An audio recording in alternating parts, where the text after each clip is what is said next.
Hi everyone, and welcome to today's DCBS TV live streaming event. Today we're doing a camera team roundtable. I have some very special guests with me. I have Bryce Maschino, I have Lynch, and Georgio Rodriguez. And we'll start with Bryce, and can you just kind of give us a quick rundown of your history and what you're doing now?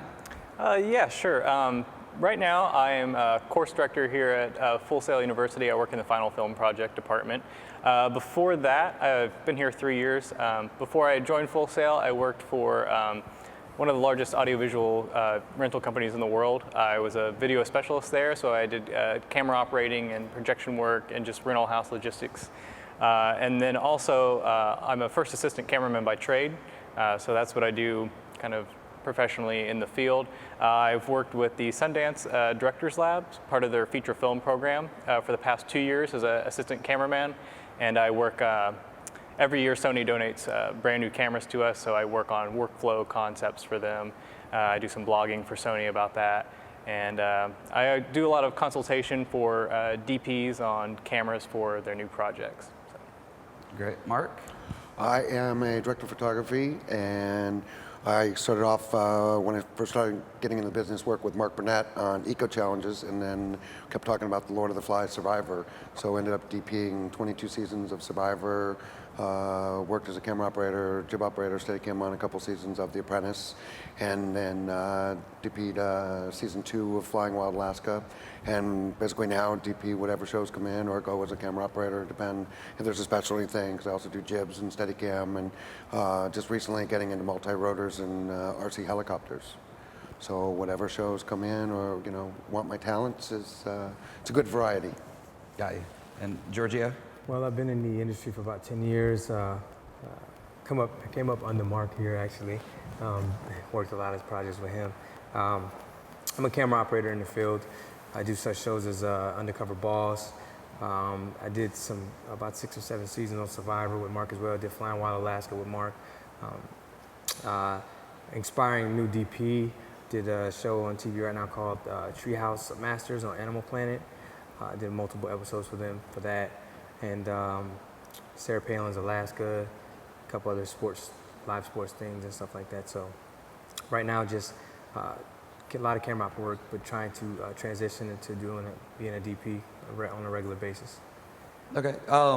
So you guys are all kinds of in different places. So if you guys just want to touch on how you got started, like kind of your first job, if you went to film school, stuff like that, and how you transitioned to where you are now, and whoever wants to jump in on that.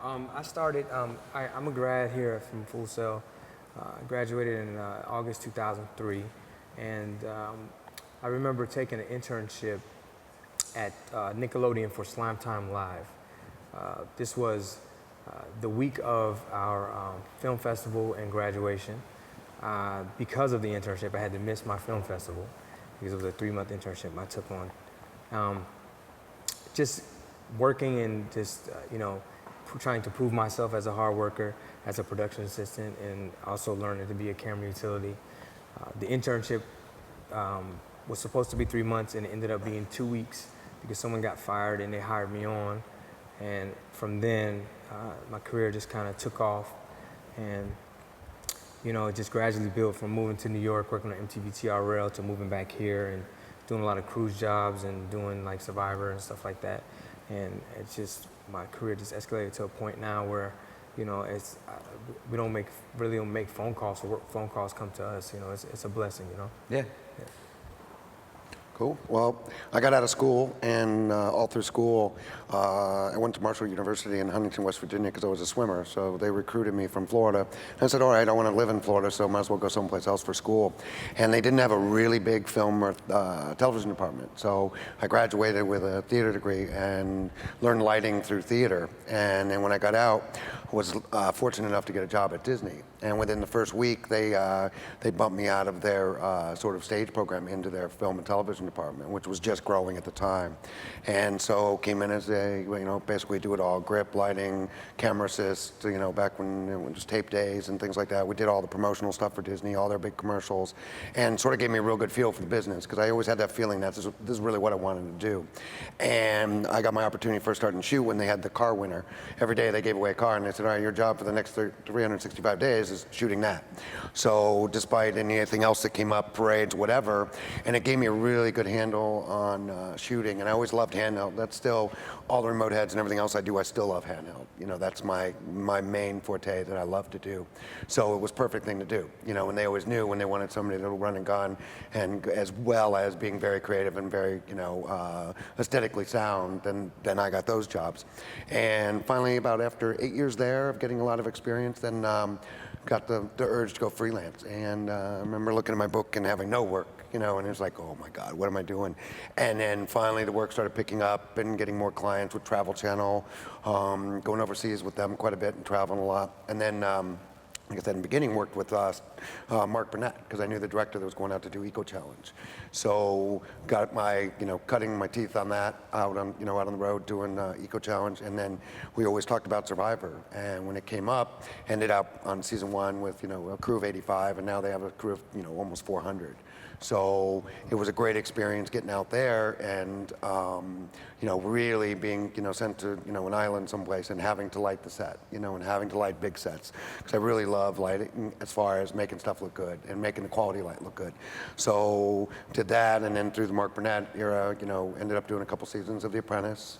And since then, it's like, you know, G says, the calls come in and people know us and people know my name from, you know, what I've done before, and or somebody recommends you and the next gig comes down the road. And, you know, some are good and some are, you know, a usual job, but, you know, make the best of each and every one, and, you know, and always, no matter where or what you're doing, is, you know, be as much of an artist as you can be. Right.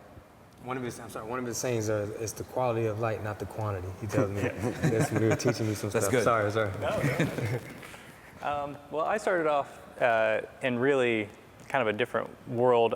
Before I came to college, I did some work in public access television, and I also was doing stuff with computer networking, which at the time were really unrelated fields, but luckily I had a foot in both of those because they've become very handy in my career.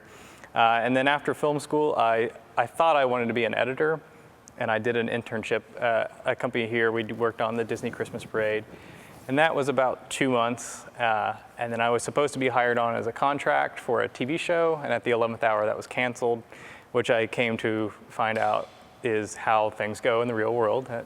On Friday you're hired, on Monday the show doesn't exist, but it was a good learning experience. But one thing I did learn was that I didn't really like sitting inside of a room editing the footage that other people had shot. And at the end of the day, the shooters would come in with their tapes and you would talk to them, and they seemed to have the more interesting and exciting job.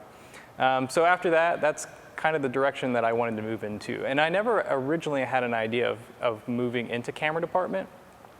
And I have a great respect for operators and DPs because I am not a great operator. I really market myself as an assistant, and I take care of all the technical side.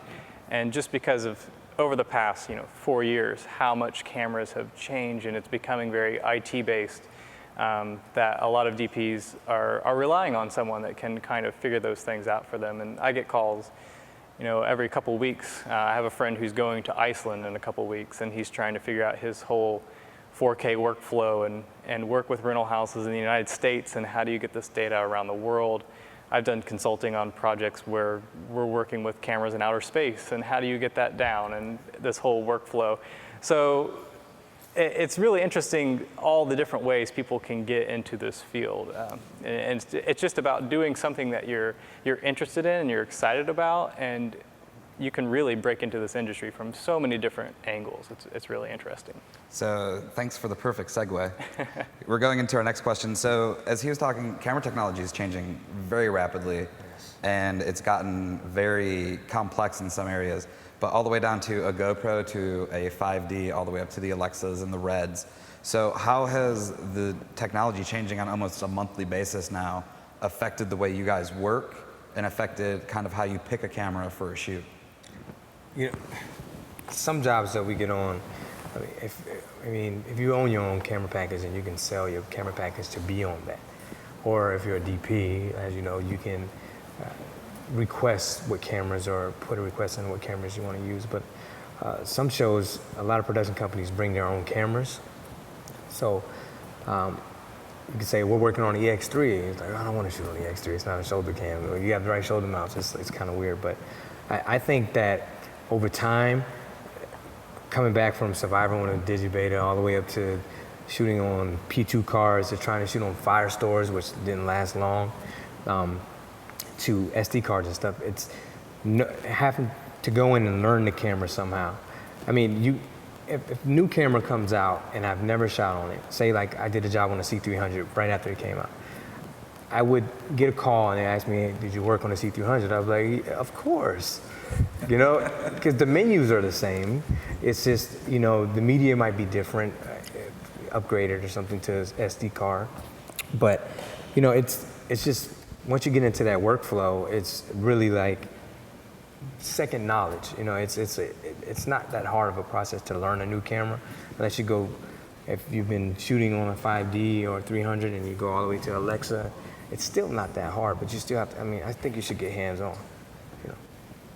Yeah, I have to agree that a camera is a camera, but now it's about resolution and it's about depth of field. You know, it's sort of been the new thing. So as long as you're 1080, in my opinion now, and you get the look that you like out of the camera, then it's all feasibility. You know, can I run handheld with this? Can I put it on a jib? Can I function with this camera in the field hour after hour after hour without your body going, you know, and getting beautiful stuff? Can you get depth of field out of the cameras? And like you said, they're all so much the same, but they're all, like you said, it's changing so fast. You know, the new GoPro Blacks are just amazing. You know, they're just amazing, amazing. You know, Red Epics are still probably my favorite right now for their look. Are they a reality camera? No. There's other cameras that are reality cameras. Right. You know, I like the Sony 800s for reality cameras because you have full functionality. You can take it off your shoulder, you can go low mode, you can hand it to your assistant, get it right back. You can climb, you can hike with it, you can pretty much go anywhere and have the functionality. You know, just did a show for, you know, pickups for a week where we're using the F3. It was all manual, red lenses, beautiful lenses. But to try and shoot reality with it was a challenge, a definite challenge. It has a great look, it has a wonderful look. And then you go, you know, like you said, you bounce down to a 5D. 5D has an amazing depth of field. That's a look that you can't replace. And say you don't like your color temperature, change it. You know, and that's what cameras can do now. You can change so much in your menus and make the camera adapt to what you're looking for. If you're in low light situations, certain cameras do better, you know, and that's where you look at what you're shooting, where you're shooting, and then, you know, pick the camera. Like I said, also that a lot of this, you know, shows or producers pick their own cameras or pick where they're getting them. And then we sort of dialogue through of which camera, which lenses, whether it's going to be Sony or Fuji or red lenses and that kind of thing. So I think it's amazing to watch, but that's also the reason I've always said I wouldn't buy cameras. I have a 5D and a 7D, you know, and a bunch of GoPros, but it's a matter of, do I want something that's going to change so fast? And so we bought the equipment around it, you know, the technical stuff, like the jibs, because anything that moves to me is fun. And that's what drives me to have, you know, to do a good job, is it's fun.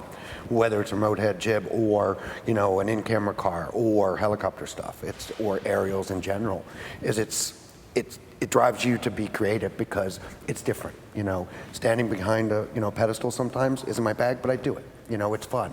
When you're on a 200 lens and you're trying to follow somebody like this who's running or jumping through hoops or doing something strange, is all of a sudden like, I'm out of my realm sometimes, but then it's a blast, you know, because you're pushing yourself to that limit and you're not limiting yourself to only one style of shooting.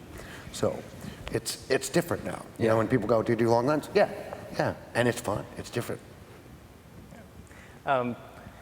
There's an expression, horses for courses, that comes from racing, that a certain horse will run really well on one track but not on another. And I think that goes to what these guys are saying about there's, you know, a camera for the application that you have. And maybe you've seen this and maybe you haven't, but I'm surprised at how much producers have a role in saying what cameras. Have you run into that at all? Like, a little bit. Yeah. You know, because they've seen what they like. Exactly. They don't know necessarily how to get it, but they have a real good feel for what they like. Yeah. But you have shows where producers don't touch the camera at all, but then I've been on the last 10 shows, maybe 3, where producers shoot a second camera, so they're like, this is the camera I want for everybody, you know? Yeah, exactly.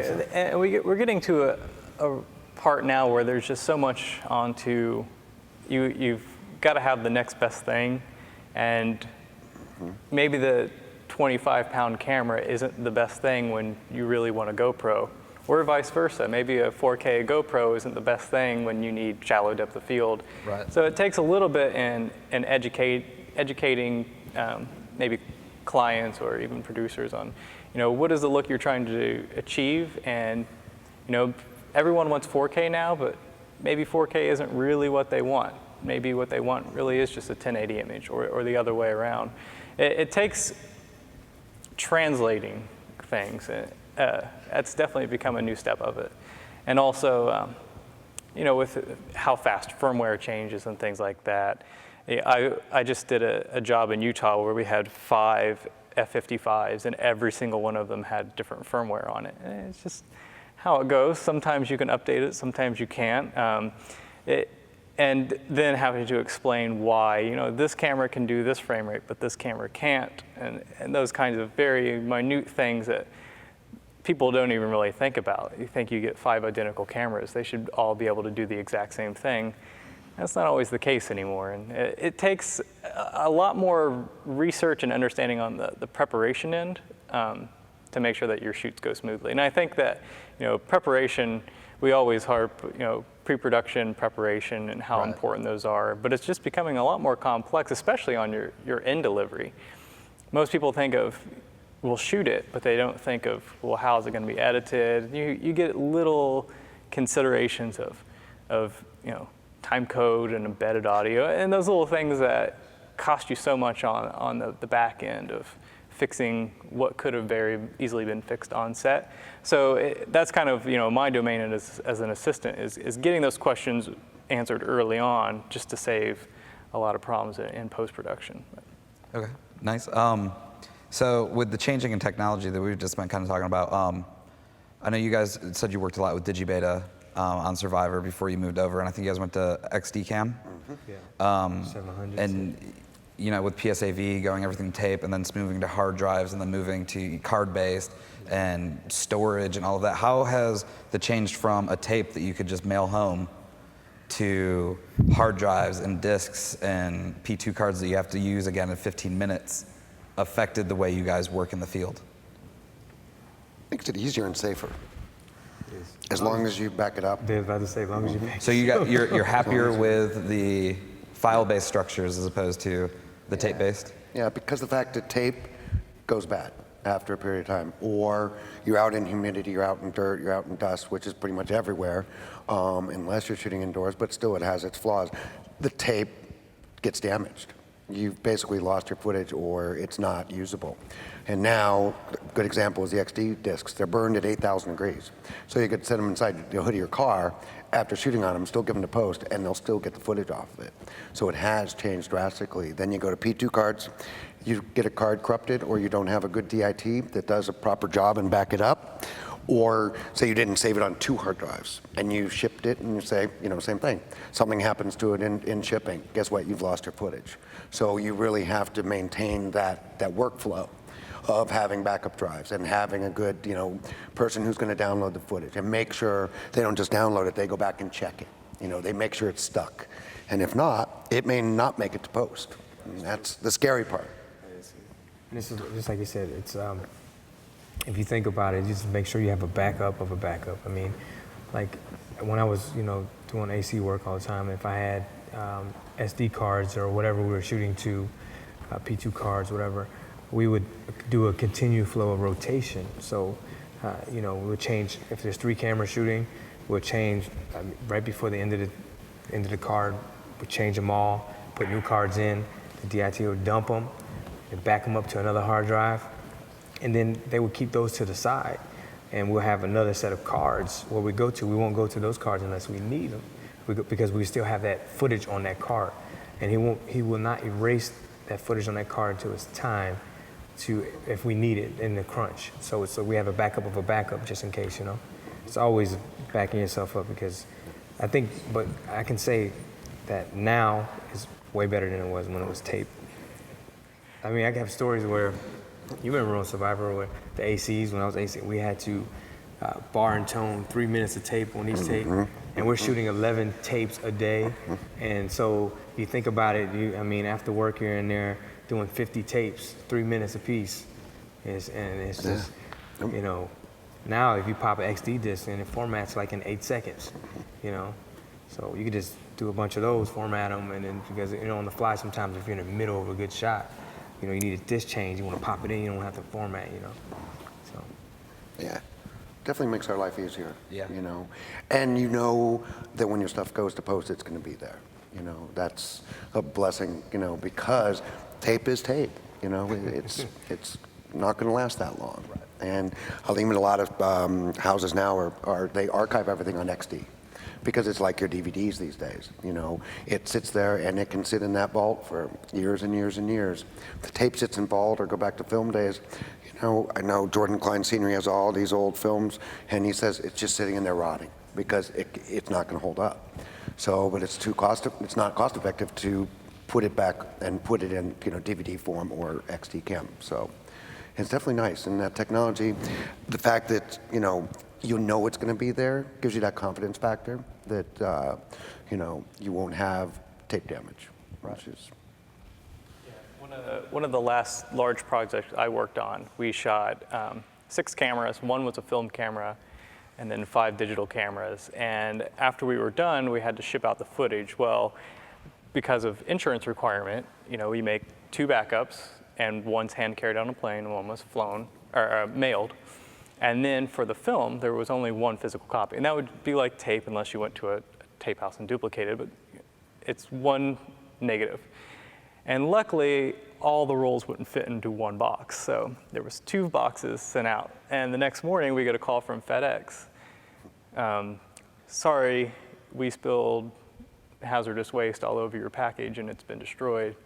And you can never get that back. And what was interesting was we were going through all this stuff to make sure that the digital copies were accurate and good and all that stuff. And they were the ones that were fine. At the end of the day, it was the film that was lost. And you make an insurance claim, so that's a reason to have insurance, obviously. But and that's one thing I don't know that people pay enough attention to. And that was another thing about talking to producers about the need for these digital backups and having that workflow kind of worked out before you arrive, because digital workflow and file-based, it definitely does save people time when it's done correctly.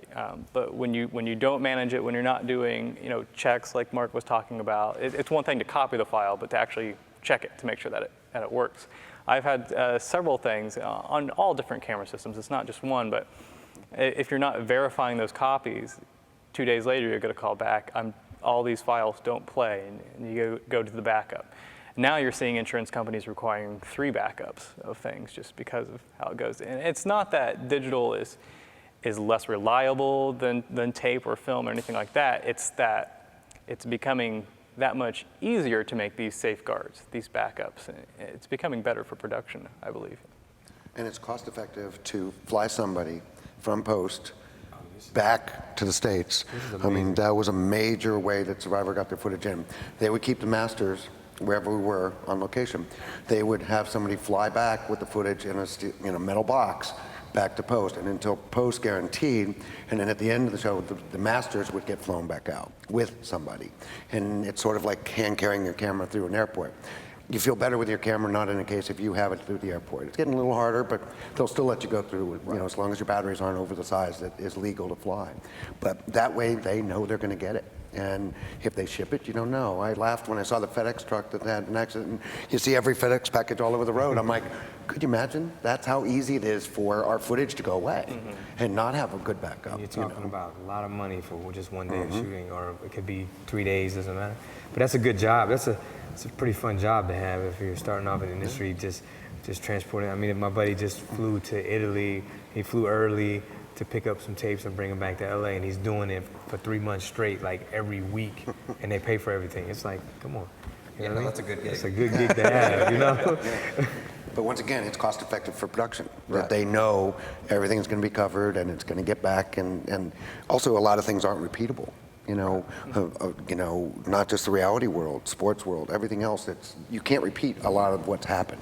So if by chance you missed 5 minutes of the most important stuff or what the major scene was, now they're scrambling in post and somebody's getting screamed at. Yeah. So in that same vein, and I have a feeling this will be different for kind of each of you, but after the footage is shot, where does it go from there? So if you shoot, do you just hand it to your assistant? Do you just hand it to a guy like Bryce, and Bryce takes care of it? Does it depend on the shoot? If you're shooting and downloading it like at night, like how does that go? Well, as a camera operators and DPs, we hand it off to our camera assist, and basically they log everything, and then they will give it to production manager, line producer, someone that then will ship it or carry it with them back to their base camp. Do you remember the show we did when we shot the NASA launch? Yes. So we shot a show. I came onto the show as a camera assistant, and I got bumped to a camera operator. Mm-hmm. So we bumped the PA up to a camera assistant, Mm-hmm. and one of our key tapes went missing because all we did For was take them weeks. out, turn them over, take them out. I think it was still in the camera, returned back to VER or something like that. They tracked it down, but post was, didn't you shoot this shot? Didn't you shoot this shot? Because it's out of our hands once you take it out of the camera and we turn it over. We're thinking, the camera system is going to be responsible for it, whatever it is, digitizing footage, labeling everything, putting in its proper place. So usually just turn over. Once again, it was a shuttle launch, and it's with Buzz Aldrin and a family, and it was just happened to be the face shots of the family. We had every other shot and every other angle, but we didn't have their faces. And I was on tights. Oh my! It was several weeks of phone calls, and then they faces. finally found it at the rental house. That the camera assistant we got who was a PA, wasn't experienced as well, and just made a mistake. And so that's the big part about backing up. And the other thing is, if you can, I really like to be able to watch the footage.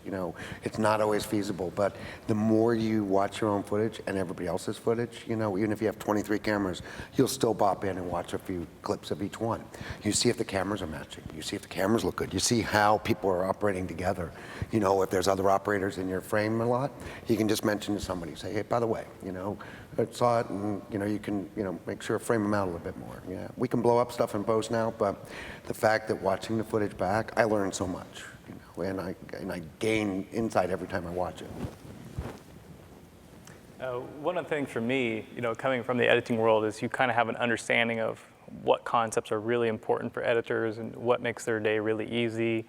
I started with logging tapes, and now that it's digital, it's been a little easier in some respects and a little harder in others when different cameras have different ways that they assign roll numbers and file numbers, things like that. So just making sure that those have kind of a logical sequence really helps. Just in case there's a problem, you can immediately tell that there's a gap in clip numbers here, and that shouldn't happen because if you reset them every day or whatever your process is. And that's one of the things about being a camera assistant is it's about a repeatable process that makes sense. And not everyone has the same exact way that they do things, but as long as it's something you do that makes sense, at the end of the day, I have to have clips, 1 to 100, and they all line up. And there's different software that people use out there. I don't know if I can mention specific. Okay. They won't. It's fine. Okay. I use one program called ShotPut, which does some things where when it copies the files to multiple destinations, it will check those against the original to make sure everything's good. But then you go a step further. I play every single clip, not the whole clip, obviously, but go through and do just a check. Every single file play so it's not corrupted. And then I do a DIT report, which lists every clip if it was slated, if you're doing that kind. So it's the shot, it's the clip. If there's an audio clip that lines up to that, was that copied, where it was copied to?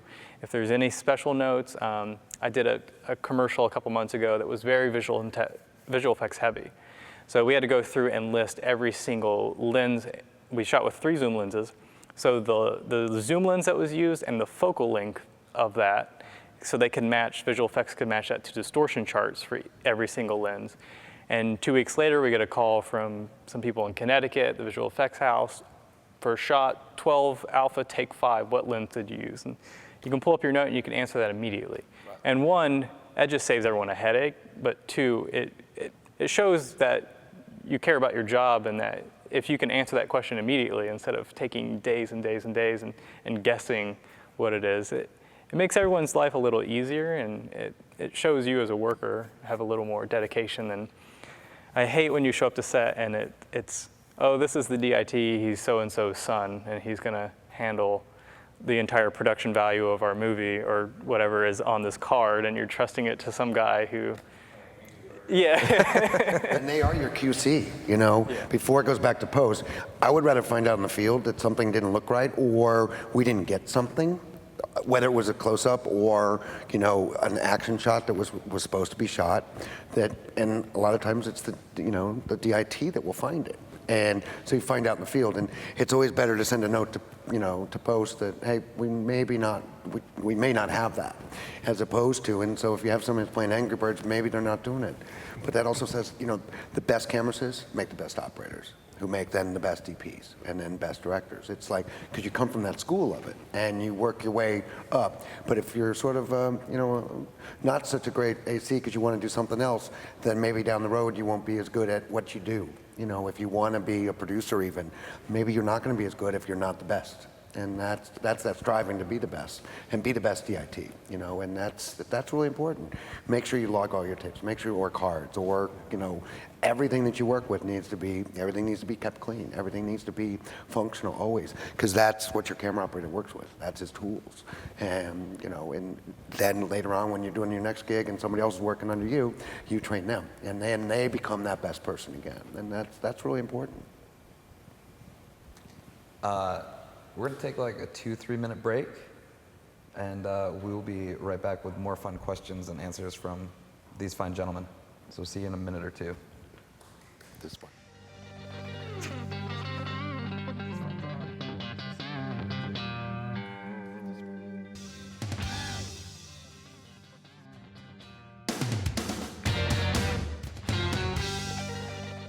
All right, guys, so we're back. Hope you guys enjoyed your little break.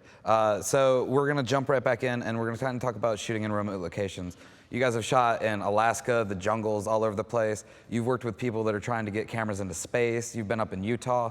What are the challenges to not shooting on a studio, but shooting not only in the wild, but in like recluse areas where, you know, you might not have a cell phone, you might not have power to charge your stuff, like that kind of thing. How has that all worked out for you? Basically, you don't talk to anyone at home and don't forget anything. No, I'm joking. So, I mean, like you said, he's been to way more countries than me, but, you know, we did a show in Alaska, and shooting in Alaska, we were in some villages that were really remote, but we had power, but being in negative 33 degrees, negative 17, rigging GoPros to airplanes where you gotta hold the zip tie in your mouth to keep it warm as a second safety, because if you don't, it breaks. That kind of stuff, and your hands are just frozen. That was kind of rough. But challenges, basically, if you can find internet connection somewhere, Skype home. As far as workflow and stuff, really, you have to bring everything with you that you think that you need. Do not forget anything, because you won't be able to buy it out there. There's not a Walmart. There's not a production rental house. So it's you know, there's a lot of challenges dealing with water, sand, rain. And you could be in the middle somewhere with no cover and rain. You gotta have tarps, you know. Lots of humidity. Like humidity is bad. Humidity's a killer, you know. Not on us, you know, you adapt, but, you know, humidity is the other side of the cold, is if you're in 110 or 120 degrees, but it's so humid, the gear goes down faster. You know, if you're in the cold and you stick your eye back up to your eyepiece, it fogs up. So now you can't see anything. So, but if you're in humidity, your eyepiece goes down because it's so wet. And so, once again, the tarps, the keeping things dry, keeping silica, so your gear stays dry. You know, salt water's bad. You know, salt water's abusive on the gear. So cleaning your gear, you know, having a good system for keeping your gear clean, you know, and keeping it out of the weather. If you need to have your rain cover on, it's not as easy to operate, but the rain cover may keep all the dust out of it as well. Once again, going now with our formats, generally speaking, there's not as much, you know, dust issues and things like that, but it still is, a killer of cameras. And it's one thing if you have 30 cameras or 20 cameras out on something, it's a different story if you have one, or if you only have 2, and you lose 1, and you're down to just 1. And you're shooting the second camera on your iPhone or something, you know? Yeah. See, he just brought up when we started talking about what we're going to talk about. In doing Flying Wild Alaska, we did a bunch of 5D aerials, and then we decided to use our 800s as aerials.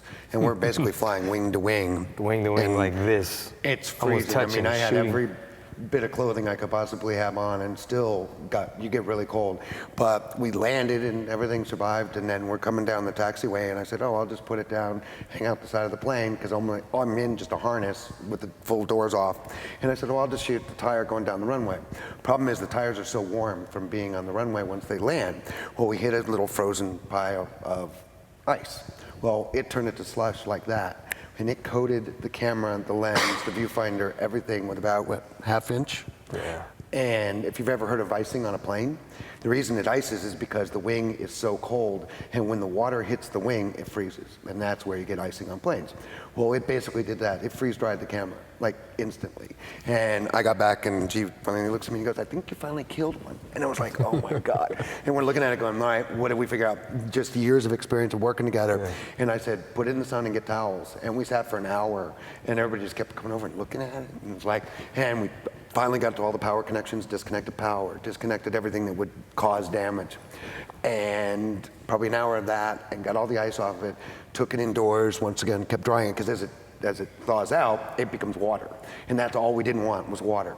And we'd spend another hour, maybe an hour and a half, left it in the heat with nothing on it, and it fired right back up. But if we didn't have the experience or the knowledge, we would have just put it inside and it would have melted and camera would have been gone. And then when you were fired up, your DC yeah, to DC would have fried the camera, and there would be no power. As soon as your power goes through everything, it's done. You know, and we're in Alaska, so when's the next plane come out to get a new camera? You know, and we only had, 2 cameras at that location. Yeah. There were 6 others around Alaska, but at our location there was only 2. So we would have had to gone down to an EX3 as our main camera. So it's knowledge. It's learning from the people you work with and learning from your friends, or if your friend says there's a better way to do it, take their advice and work with that. And if they say put your rain cover on, put your rain cover on. If your AC says you shouldn't be there because you might get splashed with salt water or you might fall in the water, take their advice. It's like learn from each other. Yeah, definitely. And never think that you're just bringing the exact amount of something. You should always plan on, never bring just one cable. Never bring just enough batteries to get you, just through the first part of the day. Because you can never expect, shooting on remote locations is hard enough, but just shooting anywhere is once you leave a soundstage, you can show up to a house and maybe there are outlets in the wall. You'd be surprised at some of the places you can go into. So if you can tech scout those kinds of things, like I mentioned earlier, working on a project that's shooting in space, you think getting the next flight to Alaska is hard enough. You have to wait on another country to launch your thing. So if you don't bring the right batteries, just looking back at some of the other things we had done in space and getting ready for this next film, there was a story about launching an IMAX camera, and it was accidentally turned on at the wrong part and ran through all the film before they even got the camera out. And you don't get more film when you're in space. You don't get more batteries, and just the level of detail that it takes, because you think you're launching this thing for a year, and you have to train one crew on how to fix things that may go wrong, but just making sure that you have every kind of shooting scenario accounted for and covered, and being able to be flexible in things. That goes for shooting on the ground too. I had a friend that has a rental house in Chicago, and they were starting to shoot something in Brazil. They were sending their gear down, and so he calls me because Florida's a very humid place. In Chicago, they don't really have to they worry about the cold. So he's like, we're sending our stuff to a rainforest. What kind of things we have to take into account? So what do you pack in your kits to make sure there's no humidity, silica gel to keep the water off your cases, things like that, electrical contact cleaner to make sure things don't, corrosion's probably not as bad of a problem in the forest as it is near the ocean, but just little things that you pick up over time. It's amazing how many everyday things can fix a lot of these problems. There's not special tools there are special tools developed just for cameras, but there's a lot of just practical knowledge, things that in the middle of the night when you have to fix something and there's only a Walmart nearby and you go to the automotive section and you're getting battery terminals because your 24-volt sun gun, you don't have the right ballast or right power supply for it, so you're powering it off of 12-volt batteries in series. It's just a lot of problem solving. That's what all of filmmaking really is. It's problem solving. So in that same vein, all this sounded like came down to being prepared. So is it on you guys? Like, you get a call from a producer and they're like, guys, we're going to Alaska, we're going to Utah. Like, is it on you to communicate with them what they need to get? Do you expect them to bring it? Like, where does that interchange happen? Well, it's a mix, because there's a mix there, because what happens is when you get booked on a show like that, the production team they usually worry about your well-being more. So what size you wear. They'll sometimes buy you boots, sometimes buy you jackets, all kind of stuff like that, face masks and things like that. But then you have to show the importance of the gear being protected, and you have to put your knowledge into play. For a simple reason, we were thinking, remember we talked about powering these XD cameras off of Anton Bauer's, so we would get an extra Anton Bauer plate and then a 4-pin cable, and we thought we might have to put the actual the battery in our jackets close to our body to keep them warm, so that the power won't drop so quick, because being in the cold, your battery that would last maybe 3 hours and would last an hour, so just telling them things that we need, extra things. They usually ask, what expendables does your department need? And you say, we need a lot of this, Ziploc bags, silica, whatever, hand warmers, things like that, and it's just basically just knowing, being in those environments, what you need, and just communicating. Communication is the key, because if you get out there, like you said, I've been on shows where audio A1s ordered just enough batteries for their mics and stuff, and then we ran short and there was nowhere to get batteries. So, we had to 6 days or something like that, it took us to get actual batteries out to us. It's crazy, and then it's like no audio, so we shoot B-roll, so it's just communication. Communication now with our digital world of email and things like that, maybe some of the remote places, but beforehand, before you all leave, there's usually a good talk about, what do you think we'll need? If they've done the show before, been in those situations, you sort of trust the people who have been out there. You figure out things on your, once you get out there. You have GoPros all over the outsides of the planes. We had to figure out, and we can't take credit for it, but one of the other guys figured out, because they had lost 3, and they decided to put double stickies on them and make extra mounts, because the wings are so cold and the underbellies of the planes are so cold, sometimes they don't stick. And if you're going, 180 knots, they're not going to stay on. Or as silly as being able to add ND to them, so you wouldn't get jelly cam, and having them mounted solid enough so that the sensor doesn't freak out and give you jelly cam. So you'd have to put an ND in it. Well, now you've just flown someplace an hour away. You've got to get out with your bare hands in, minus 10, minus 20 degrees. You have to open up the GoPro and you have to change the battery and change cards, because also you change the card, because if you lose that GoPro, you don't lose the footage that you just shot for now. And it may be the one landing that they need for the show. So, in the first time I opened one, and there goes the ND blowing down the runway. But if you touch it, it just crumbles, because it's that cold. So you learned to just more gently take the camera out, close it back up, reset it, put it back in, and then, like I said, you learn from that experience, that the first time they crumbled and just shattered into a billion little pieces, and now on the trip back, it's all overexposed and there's jelly cam. Because what we figured out was it's the frame rate and the shutter rate, which is automatic thing on GoPros. So it took time to figure that out, but you learn. Yeah. You learn by experience sometimes. Okay. Yeah. And always trust the locals.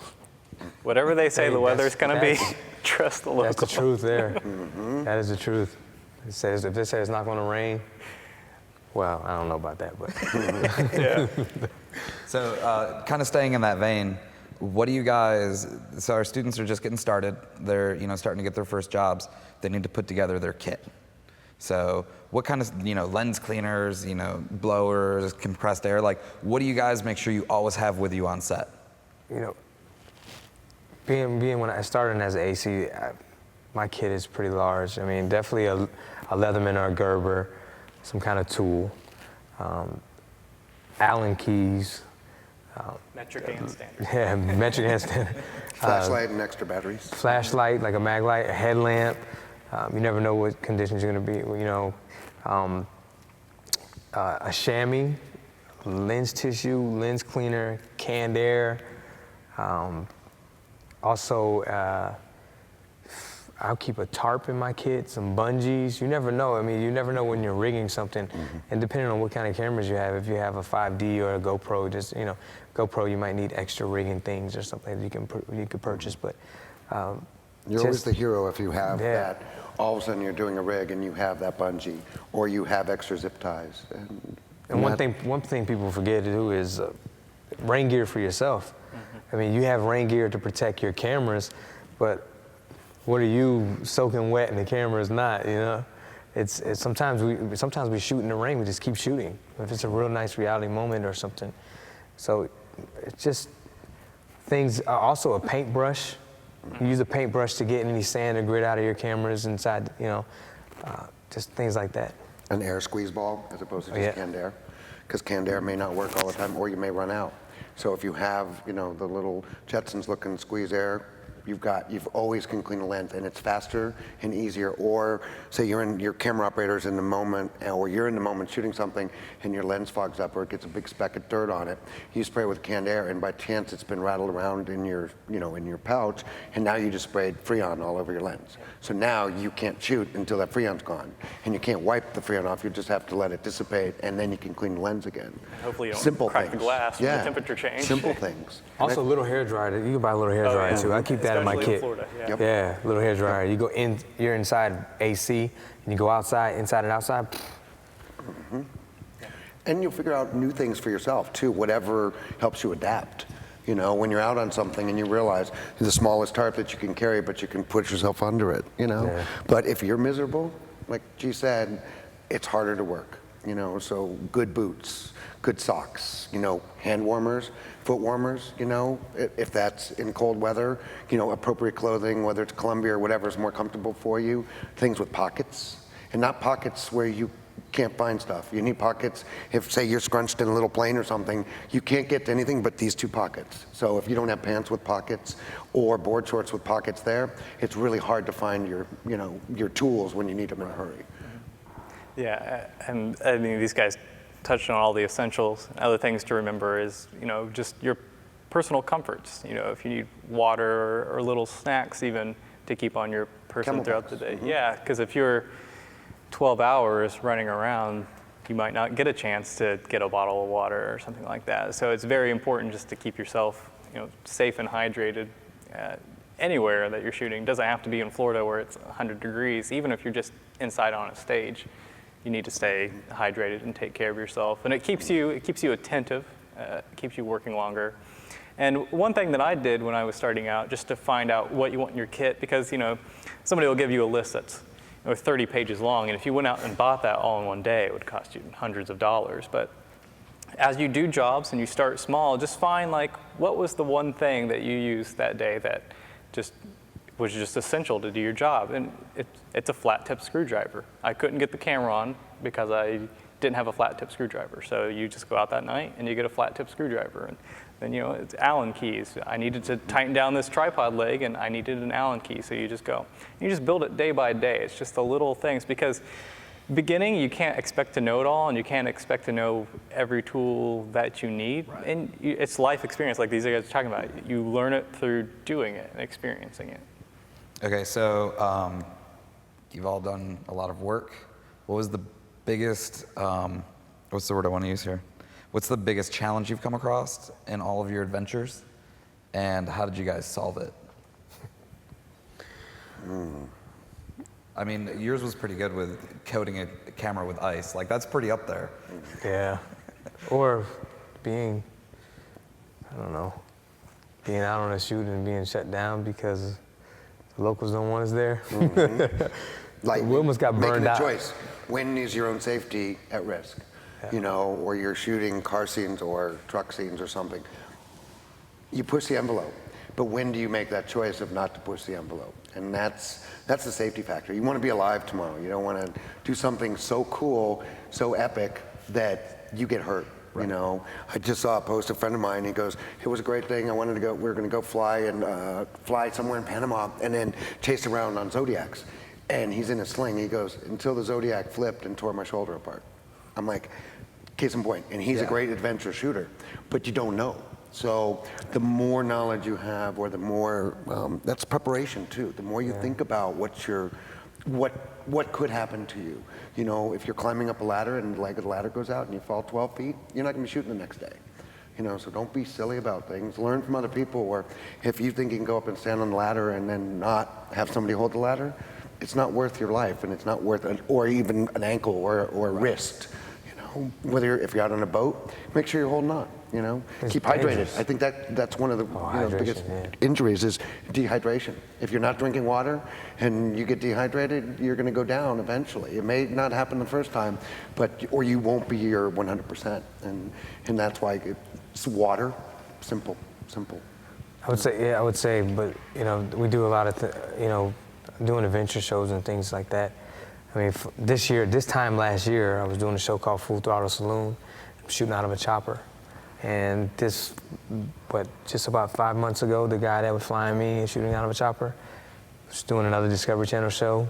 Chopper crashed. You never know. I mean, just so many dangerous situations. You always have to, you never know what fate can bring, but you always got to think safety. You always got to think safety. You know, being on boats and things like that. But as far as challenging is, I think just being out in the element and dealing with certain major situations, whether it be elephants chasing, which has happened, or going to, just safety, that's what I think. Yeah.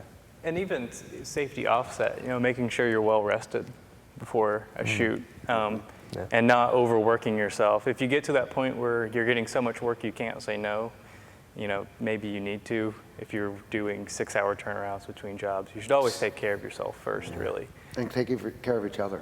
Yeah. You know, we know we're in risky situations sometimes, but the best person to keep an eye on you may not be your assist, it may not be, somebody that you're right next to, but if you're just observant on set or observant where you are, you may be the person to go, by the way, this may not be a good place to be, or this happened before, or just being a watchful person. If you're just sitting on the phone playing Angry Birds again, or just checking your emails if you're in the States or something, then you know what, you're not looking around the set. And then all of a sudden somebody calls for something. You're the one who knows where it is, or you're the one who knows where that person is. Like if you're the hero, like having that tool in your kit that somebody wants. Allen keys. Not a lot of people carry Allen keys, and metric and standard, because some things are standard, some are metric. You may have a Leatherman, but it may not work as a regular screwdriver, or it may not work as a tweaker. So you maybe need a couple other small tools that would make you, more efficient. Right. So we're getting close to end here. I have a few questions from students from around the country. So Adrian Davis in Woodway, Texas. Hi, Adrian. Hey, Adrian. Would like to know, have you made a mistake while learning and kind of going up through the ranks? And was there a repercussion or an aftermath from that? Actually, I was going to say something about that when you asked about advice. And somebody told me this once before. If you make a mistake, if you come with your head in your hand, they can't take it from you. So if you make a mistake, if you're just honest and you alert somebody as soon as possible, that is much better than just hoping they don't figure it out. I did a shoot once, starting out, where we were doing a shuttle launch and forgot the batteries. 30 seconds to launch, they scrub, so we got to come back the next day. But it's definitely one of those where you just kind of are like, well, this happened. And since then, I've had shoots where you go out and there's that one thing that you try to remember and you forgot. But, if you do make mistakes starting out, everyone does. It just happens. You just be honest about it, and people respect that. It's when you try and hide it or blame it on someone else that's when it comes back on you. Honesty gains you respect that way. It does. And if you do make a mistake, fess up to it. Such a simple mistake, especially if you're running and gunning doing stuff. You button on, button There it off. is. I knew he was gonna say it. Did you roll? I've done that so many times. And all of a sudden this big scene happens and you look and there's no freaking red light. You better tell them, because you don't want them to find out later and call you and go, by the way, were you rolling? It's like, oh my God. And it's happened to everybody. And so when it happens, you just laugh, or wrong white balance. Happened to me last week. You know, it's happened to me 2 weeks ago. It still Mic happens. is unplugged. You know, all of a sudden you're looking at it and you're looking at all this great stuff and you're and you're going, oh my gosh, what did I do? And I went, and, you know, my assistant goes, don't tell him. I'm like, I went straight to the producer and said, by the way, I didn't roll on that. I did at the very end, but it was like, and it was an important scene. And I, you know, if you're not in the right white balance, or you're running someplace and you hit the wrong button, and now your footage is blue or your footage is red, tell them. If you realize it, if you don't realize it, it's okay. But if it's things that you find out that you know you did, just tell people. It's safer that way. Yeah. You'll get reamed, you know, you'll probably get joked about, you know. You You'll be probably that will guy. never forget about it in your career, and other people probably will be the ones to not let you forget about it. But that's what we do. I mean, I'm doing Undercover Boss right now in between episodes, and I double punched on a on a good scene. It's real reality, so it's like, you know, the boss comes in and he's like revealing himself and stuff like that, and you double punch, and it's just like you feel this big, but you have to be this big to tell him. But one of my, it's industry related. I was a PA doing Bass Pro Shop commercials 7 years ago or so, and all the other PAs were scared to drive the boats and to Bass Pro Shop and pick up new boats. So I said, I'll do it. You know, I'm a fisherman. I do it all the time. So I take this excursion, and Mike Fuller's excursion, and I have to put gas in it, and it's a diesel, and I'm not paying attention. I put regular gas in it, and I go to pull off, and I notice what I did, and I just cut the car off and called, and they had to tow the truck and drop the everything. But I was honest. If I would have drove that truck, engine, I don't know, it would have blew up or something. Yeah. You know what I mean? So. So we have a couple about kind of getting started in the industry. What do you guys recommend for internships and looking places? Is there somewhere you recommend? Do you go local? Do you move? What's your advice as far as trying to get started and get going?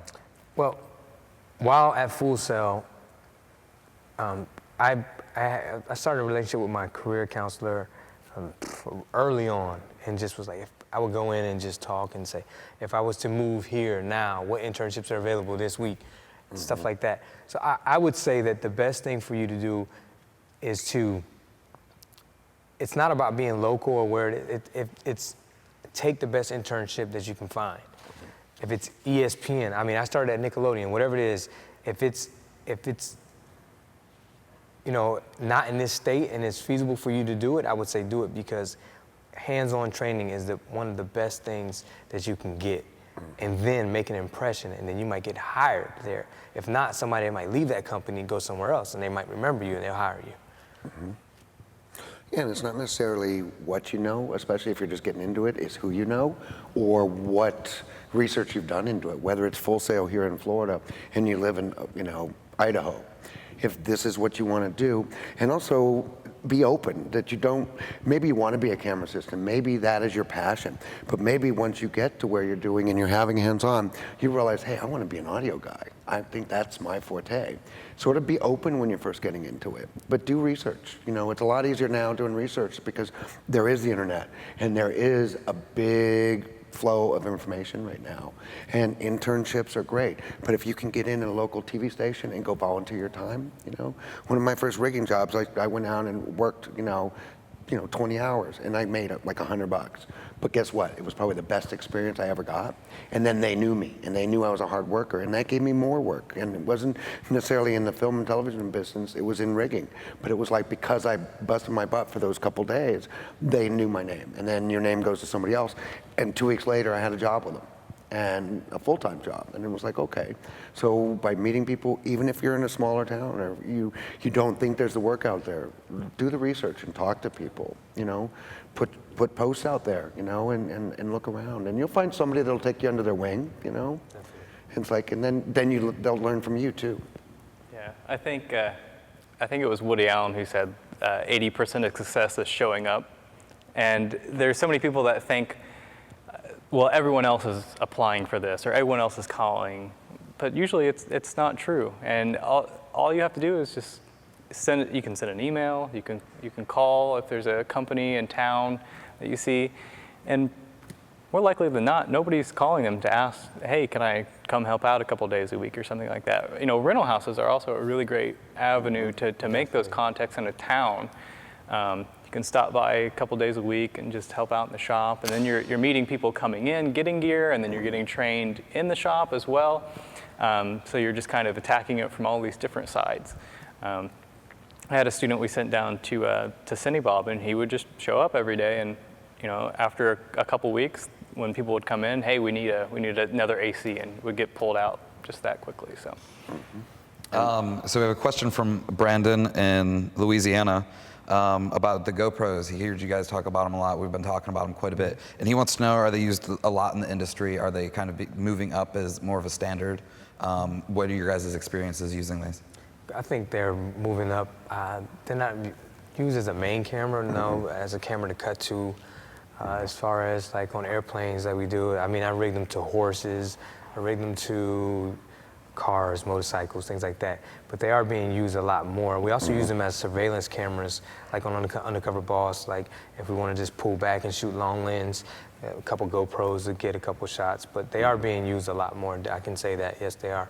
Their quality is really getting better, and I want to say since they're the 3s. I mean, they were sports cameras and they were looking good, but if you had a wide shot, they were sort of fisheye.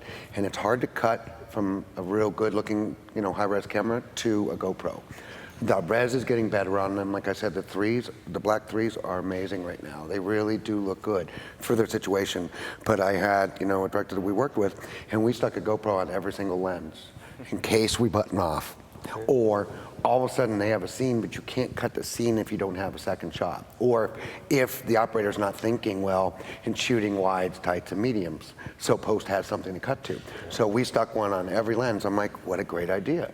So if you're going out and shooting something on your own, stick a GoPro up on the top. Shoot it probably in medium or narrow, so it's not this big look, but you already have a second shot right there.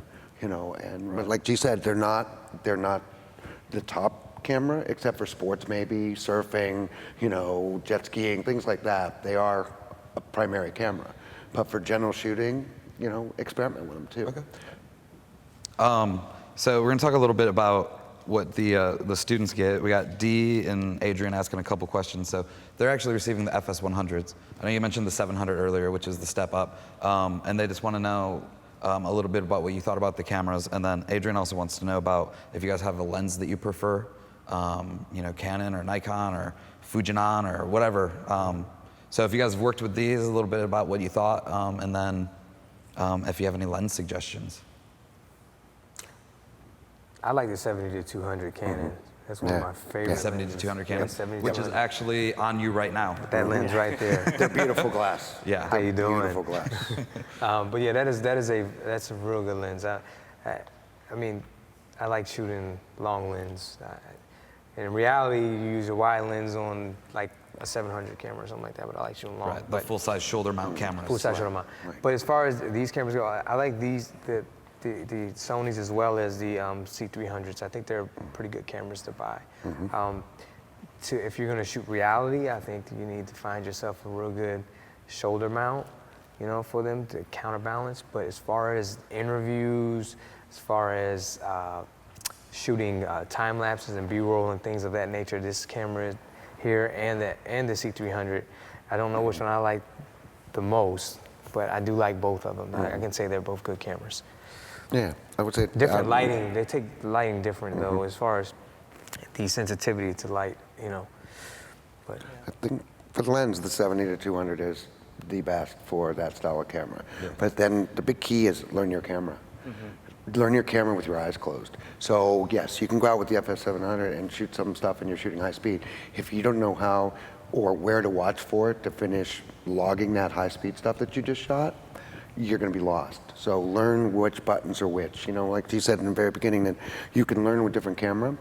If you don't know it, learn it, you know, and then go from there and learn the depth of field. Learn how to get depth of field with exposure. You know, if you're at a 2.8, you'll get depth of field. If you're in an 8, You know, or you want a sunset and you don't want the big ball, shoot an 11, shoot it at 16. But you got to know where to do that on the camera. And if you don't know how to do that and the sun's going down, you're going to be going, oh, what am I doing? And it doesn't matter if you switch from the Canon to a Nikon, you know, you just need to know what buttons to push. Where's your ISO? You know, how are you going to change the camera to make it the look that you want? Right.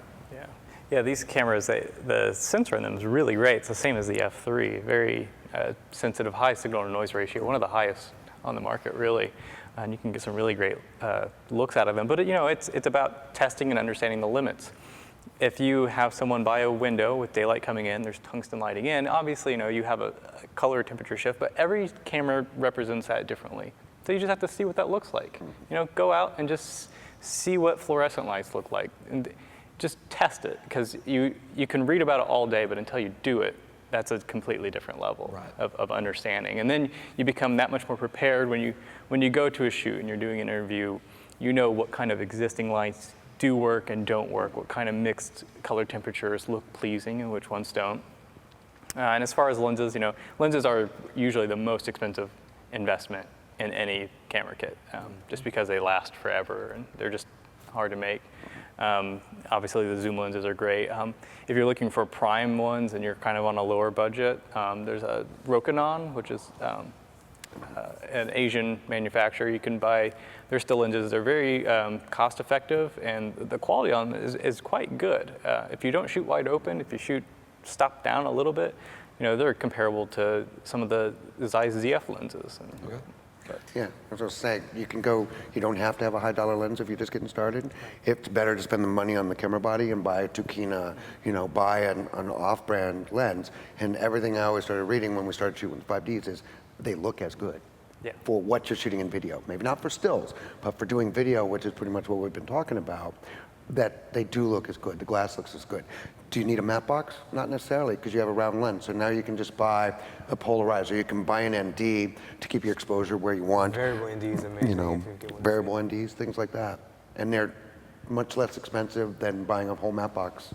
And shoulder rigs, if you're doing a long day on your shoulder, have a shoulder rig. But if you're in a house or you're doing some small stuff, yeah, you have to get strong at holding them. But you also have to learn how to hold them. You know, learn how to hold them if you're shooting handheld, or learn how to balance it on a tripod, so you can make the most out of that camera. Okay, so we're gonna wrap it up. I want to thank you guys so much for being here today. And then if you guys have any last words for the students watching about anything, now would be the spectacular moment to address them. I would like to say just, you know, apply yourself as much as you can. One trick that I used when I was working at Nickelodeon, I was waiting for everyone to go to lunch, and then the cameras were on the actual set, and I would watch as the producers would go back up to the booth, and then I would start sweeping the entire floor. Now, it may be kind of, you know, crazy to do that, but I knew they knew I was working hard, but I wanted them to see it, and I forced it on them. And that got me somewhere, you know, and it's got me to a point where, you know, I don't really have to make phone calls for work, and I just feel really blessed. But always be alert. Alertness is very good on set. Alertness, being alert. If you're a production assistant starting off or whatever, and you're you know, at the craft service table making coffee, and then you're walking away, and you see a lighting guy putting a stand with a light down, and he doesn't have a sandbag, run and get that sandbag before somebody else can get it. And that'll get you a long way. Attitude and energy, you know, and being passionate about what you do.